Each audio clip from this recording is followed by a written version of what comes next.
Welcome back to our channel. వామ్మో సినిమాలని తలపించిన AP ఎన్నికలు. ఏపీలో తాజాగా జరిగిన అసెంబ్లీ ఎన్నికలలో ఊహించని స్థాయిలో ప్రజాస్పందన వచ్చింది. గతంలో కంటే ఈసారి ఓటింగ్ శాతం పెరిగిందని విశ్లేషకులు అంచనా వేస్తున్నారు.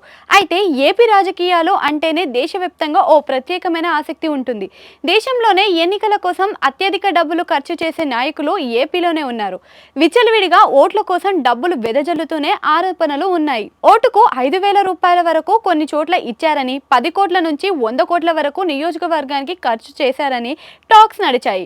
ఇక గొడవలు ఏ రేంజ్లో నడిచాయో ప్రత్యేకంగా చెప్పక్కర్లేదు. నిజ జీవితంలో జరిగిన సంఘటనలే ఆధారంగా సినిమాల్లో చూపిస్తారని మరోసారి అర్థమైంది. అప్పట్లో సోషల్ మీడియా లేదు కాబట్టి అలా జరిగింది ఇలా జరిగింది అని చెబితేనే వినేవాళ్ళం. కానీ ఈసారి ఎన్నికల వేడి వీడియోల రూపంలో సినిమాల సీన్స్ను తలపించే వీడియోలు సోషల్ మీడియాలో వైరల్ అయ్యాయి. సినిమాలలో చూపించిన తరహాలోనే హింసాత్మక సంఘటనలు నిజంగానే జరిగే అవకాశం లేదని చాలా మంది భావిస్తారు. అయితే వారికి ఏపీ ఎన్నికలు చూపిస్తే వీటికంటే సినిమానే బెటర్ అనే అభిప్రాయం రావడం గ్యారంటీ. ముఖ్యంగా రాయలసీమ, పల్నాడు ప్రాంతాలలో అయితే సోమవారం ఎన్నికల సందర్భంగా జరిగిన హింసాత్మక ఘటనలు సినిమాని మించిన యాక్షన్ ఎంటర్టైన్మెంట్ని ఇచ్చాయని అభిప్రాయం వ్యక్తమవుతుంది.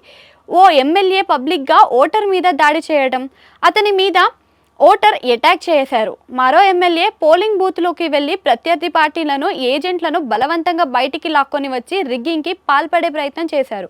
అధికార ప్రతిపక్ష పార్టీ కార్యకర్తలు రాళ్లు, కర్రలతో దాడులు చేసుకున్నారు. నాటు బాంబులు విసురుకున్నారు. వెంటాడి కొట్టుకుంటూ వెళ్లారు.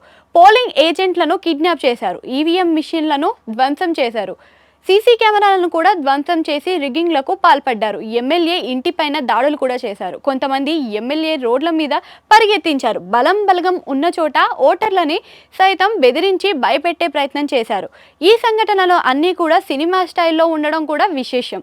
సోషల్ మీడియాలో కూడా ఏపీ ఎన్నికలు ట్రెండింగ్లో ఉన్నాయి. అంతలా దేశవ్యాప్తంగా ఆంధ్రప్రదేశ్ ఎన్నికలు ఇంపాక్ట్ క్రియేట్ చేశాయని చెప్పుకోవచ్చు.